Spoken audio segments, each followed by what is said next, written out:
这款当将嘴暗的内外电隔开，减少接触细菌的收纳夹，都来当延长嘴暗的寿命，防水抗菌的材质，买当重复使用，帮助节省防疫物资。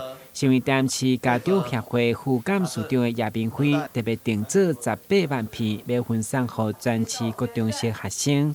会长嘛示范要安怎收纳，为防疫尽一份心力。我们口罩是不是有鼻梁？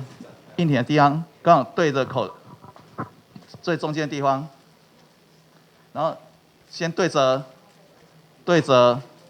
把这耳带拿出来，就这样，很简单。会中市长吴伟霆嘛亲自出席代表受证，强调肺炎疫情也未结束，大家拢一定要持续做好防疫，好好珍惜每一片嘴暗的资源，共同来守护自身健康。这是非常实用的，为什么呢？因为第一个它可以重复使用，第二个它是抗菌的，好，所以说我相信能够保持口罩的整洁，避免口罩二次污染。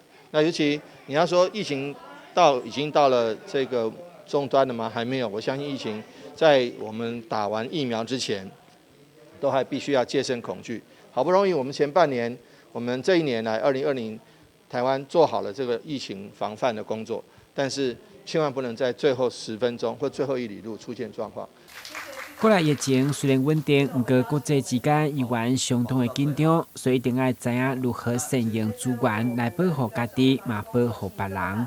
咱的新闻顾问及何乔邦采访报道。